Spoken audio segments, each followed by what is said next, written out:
Assalamualaikum warahmatullahi wabarakatuh. Alhamdulillah, alhamdulillahi hamdan katsiran kama amar, wa ashhadu an la ilaha illallah wahdahu la syarika lah, irghaman liman jahada bihi wa kafar. وأشهد أن محمدًا عبده ورسوله سيد الخلائق والبشر الشفيع المشفع في المحشر صلى الله عليه وعلى آله وأصحابه ما اتصلت عين بالنظر وما سمعت أذن بخبر أما بعد فيا عباد الله أوصيكم ونفسي بتقوى الله فقد فاز المتقون فقد قال الله تعالى آمرا بالتقوى والاستعداد للحياة بعد الموت بالتقوى والعمل الصالح فقال تعالى بعد أن أقول أعوذ بالله من الشيطان الرجيم بسم الله الرحمن الرحيم يا أيها الذين آمنوا اتقوا الله ولتنظر نفس ما قدمت لغد واتقوا الله إن الله خبير بما تعملون. Ma'asyiral muslimin, jemaah salat Jumat di Masjid Manarul Amal yang dimuliakan Allah Subhanahu wa taala. Dalam kesempatan ini khatib akan berbicara tentang bulan yang menjadi tonggak persatuan dan kemuliaan umat Islam. Ma'asyiral muslimin rahimakumullah, ketika memasuki bulan Rajab, Rasulullah SAW diriwayatkan berdoa kepada Allah, Allahumma barik lana fi Rajab wa Sya'ban wa ballighna Ramadan. Ya Allah, berikanlah kepada kami keberkahan di bulan Rajab dan Sya'ban dan sampaikan kami ke bulan Ramadan. Saat ini kita berada di bulan Sya'ban, bulan yang berada di tengah dari bulan-bulan yang disebutkan, didoakan khusus oleh Rasulullah SAW, didoakan agar diberikan keberkahan bagi beliau dan umatnya di bulan ini. Maka ketika kita telusuri ayat-ayat Al-Quran, kita temukan betapa besar keberkahan yang telah Allah berikan pada bulan ini. Di antaranya adalah sebagaimana kita baca pada surah Al-Baqarah ayat 144, Allah menceritakan bagaimana Rasulullah SAW yang pada bulan Rajab telah diberikan kemuliaan untuk pergi melaksanakan Isra dan Mi'raj dan mendapatkan kewajiban untuk melaksanakan salat yang 5 waktu dari Allah Subhanahu wa taala langsung dan kemudian diajarkan kepada umatnya. Namun selama 17 bulan setelah itu, salat yang beliau lakukan tetap mengarah ke Masjidil Aqsa, sehingga ini menjadi cemoohan orang-orang Yahudi yang mengatakan bahwa ajaran Islam yang dibawa Rasulullah tidak orisinal, hanyalah mengikut mereka tetapi mengikut tidak lengkap dan tidak sempurna. Maka Rasulullah SAW selalu berdoa agar diberikan kiblat khusus yang beliau cintai, yaitu Masjidil Haram, yang merupakan bangunan yang didirikan pertama kali untuk peribadatan manusia, yang dibangun oleh kakek beliau Nabi Ibrahim alaihissalam setelah dibangun sebelumnya oleh para malaikat dan Nabi Adam alaihissalam. Maka pada bulan Sya'ban ini diturunkanlah surah Al-Baqarah ayat 144. Allah berfirman, qad nara taqalluba wajhika fis sama' falanwalliyannaka qiblatan tardaha fawalli wajhaka syatral masjidil haram wa haitsu ma kuntum fawallu wujuhakum syatra.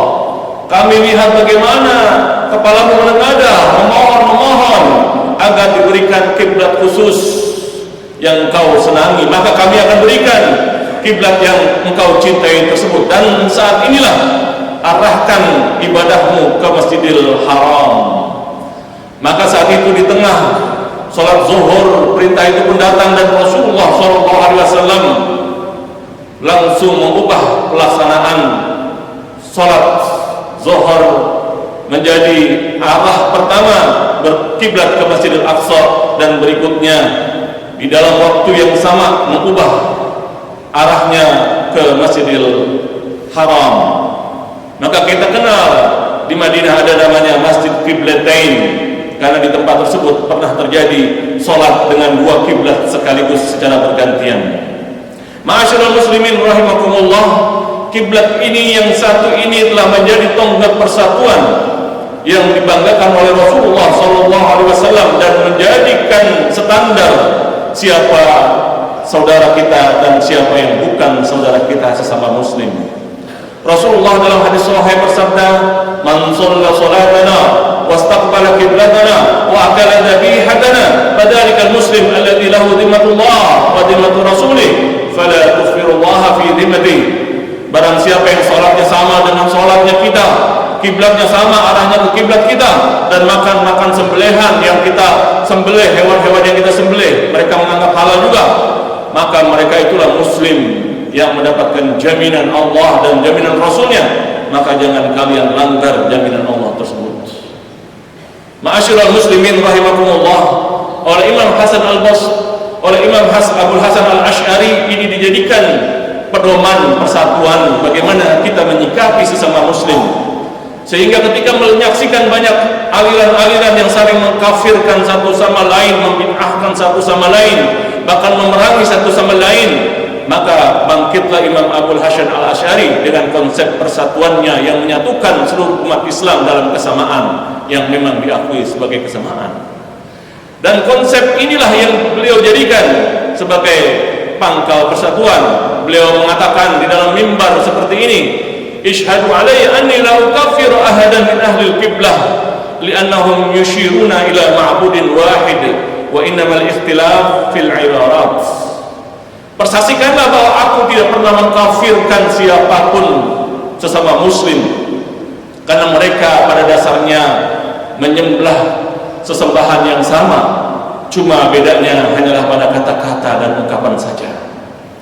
Ma'asyiral muslimin rahimakumullah, maka jadilah mazhab beliau, metode beliau ini menjadi tonggak persatuan di seluruh dunia Islam selama 1000 tahun lebih lamanya, yang menjaga persatuan umat Islam. Dan persatuan ini goyah ketika ini dilupakan dan mencari perbedaan-perbedaan, kemudian di situ saling menyalahkan, saling mensesatkan, saling membidahkan dan sebagainya. Ma'asyiral muslimin rahimakumullah, pada bulan Sya'ban ini pula Allah turunkan berkah lainnya, yaitu berkah yang terwujud pada surah Al-Ahzab ayat 56. Allah berfirman, "Innallaha wa malaikatahu yusholluna 'alan nabi ya ayyuhalladzina amanu shallu 'alaihi wa sallimu taslima," yaitu ayat yang menjelaskan bahwa Allah selalu berselawat dan bersalam kepada Rasulullah SAW. Demikian juga malaikat-malaikatnya, dan kita sebagai umat Nabi Muhammad diperintahkan untuk juga berselawat kepada Rasulullah SAW.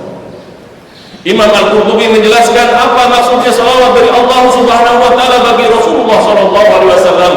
Beliau menjelaskan, as-salat minallah maknanya adalah ridwanuhu wa rahmatuhu, keriduan Allah dan rahmatnya. Dari malaikat adalah istighfar dan doa, memohonkan ampunan bagi Rasulullah dan umatnya.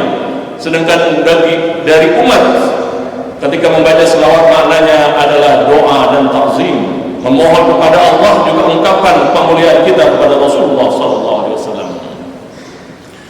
Ma'asyiral muslimin rahimakumullah, dalam surah Al-Ahzab ini Allah Subhanahu wa taala menggunakan redaksional dengan fi'il mudhari ketika menjelaskan dirinya berselawat bagi Rasulullah SAW.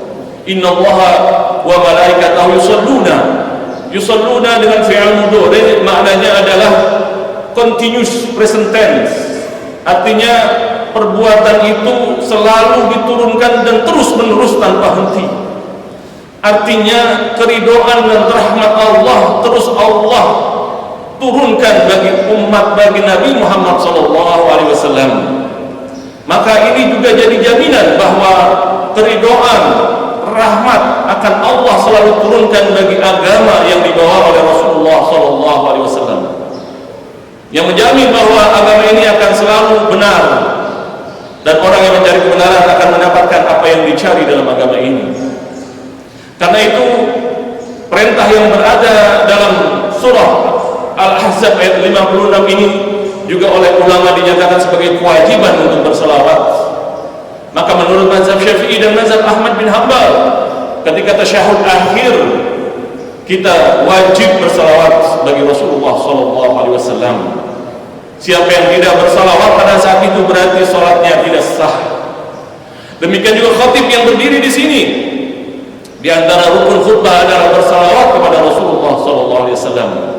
Maka siapa yang tidak berselawat kepada Rasul, maka menurut mazhab Syafi'i dan mazhab Hambali tidak sah khutbahnya. Demikian juga ketika kita meninggal, kita disolatkan solat jenazah, maka di antara bacaan yang wajib pada solat jenazah tersebut adalah salawat kepada Rasulullah SAW.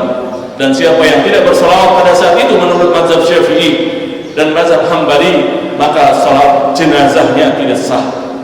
Ma'asyiral muslimin rahimakumullah, keagungan salawat dan pentingnya kita bersalawat dijelaskan oleh Rasulullah SAW dalam hadis yang diriwayatkan dalam Musnad Ahmad.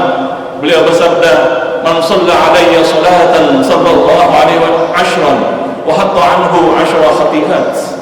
Barang siapa yang salawat kepadaku 1 kali, maka saat itulah dia akan mendapatkan salawat 10 kali lipat dari Allah, yang berarti keridhaan dan rahmat Allah diturunkan 10 kali lipat baginya, dan dihapuskan 10 kesalahan. Maka betapa besar salawat ini bagi kita, bagi umatnya, yang menjadi jalan bagi kita untuk mencapai keridhaan Allah Subhanahu wa Ta'ala. Bahkan salawat ini juga menjadi penyambung roh kita dengan roh Rasulullah SAW. Sebagaimana dalam hadis yang diriwayatkan dalam Sunan At-Tirmidzi, Rasulullah bersabda, "La taj'alu buyutakum qubura wa la taj'alu qabri 'aida wa sallu 'alayya fa inna salatakum tablughuni aina ma kuntum." Jangan jadikan rumah-rumah kalian sebagai seperti kuburan karena tidak pernah dipakai ibadah. Jangan jadikan kuburku sebagai tempat untuk pesta-pesta, dan bersalawatlah bagiku karena dimanapun kalian berada, salawat kalian akan sampai kepadaku.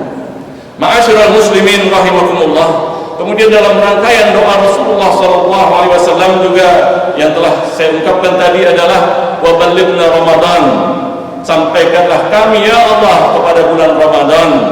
Maka kita juga memohon di bulan Sya'ban ini agar kita disampaikan untuk menikmati keindahan bulan Ramadan, menyaksikan, menjalankan dan merasakan syahrul qiyam wa syahrul Quran wa syahrul siyam. Maka marilah kita isi pada bulan Sya'ban ini sebagaimana dikatakan ulama pada bahwa bulan Rajab pada bulan menanam, bulan Sya'ban adalah bulan untuk mengairi, dan bulan Ramadan adalah bulan memetik hasil dari tanaman kita. Maka bulan Sya'ban ini kita siapkan, kita airi tanaman ibadah kita, persiapan kita, sehingga pada bulan Ramadan kita menjadi orang-orang yang pandai memetik hasil dari perjuangan dan ibadah kita. Barakallahu li wa lakum fil Qur'anil Karim wa nafa'ani wa iyyakum bima fihi minal ayati wa dzikril hakim wastaghfiruhu innahu huwal ghafurur rahim. Allahumma salli ala sayyidina Muhammad wa ala ali sayyidina Muhammad.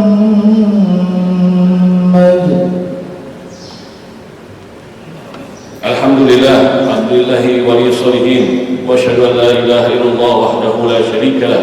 Allahumma shalli ala sayyidina Muhammad wa ala alihi wa sahbihi ajma'in, amma ba'd. Fattaqullaha ibadallah wa tamassaku bidinikum wa huwa ismatu amrikum. Thumma alamu anna Allaha amarakum bada fihi bi nafsihi wa sanna bi malaikatihi musabbihati bi kursi. Faqala ta'ala mukhbiran wa amira, inna Allaha wa malaikatahu yusalluna 'alan nabi. يا أيها الذين آمنوا صلوا عليه وسلموا تسليما. اللهم صل على محمد وعلى آل سيدنا محمد كما صليت على سيدنا إبراهيم وعلى آل سيدنا إبراهيم في العالمين إنك حميد مجيد. اللهم اغفر للمسلمين والمسلمات والمؤمنين والمؤمنات الأحياء منهم والأموات إنك سميع قريب مجيب دعوات يا رب الحاجات. اللهم أعز الإسلام والمسلمين ودمر الشرك والمشركين. اللهم انصر من نصر الدين واخذل من خذل المسلمين. اللهم وفق قادتنا وولاة أمورنا لما تحب وترضاه يا هذا الفضل والإحسان. اللهم ارفع عنا البلاء والوباء والفحشاء والمنكر ما ظهر منها وما بطن. اللهم إنا نعوذ بك من البرص والجنون والجزاء والقرناء وسيء الأسقام. اللهم بارك لنا في شعبان وبلغنا رمضان وأعنا على الصيام والقيام. ربنا آتنا في الدنيا حسنة وفي الآخرة حسنة وقنا عذاب النار. عباد الله إن الله يأمركم بالعدل والإحسان وإيتاء ذي القربى وينهى عن الفحشاء والمنكر والبغي يعظكم لعلكم تذكرون. فاذكروا الله العظيم يذكركم واشكروه على نعمه يزدكم والله يعلم ما تعملون. الحمد لله.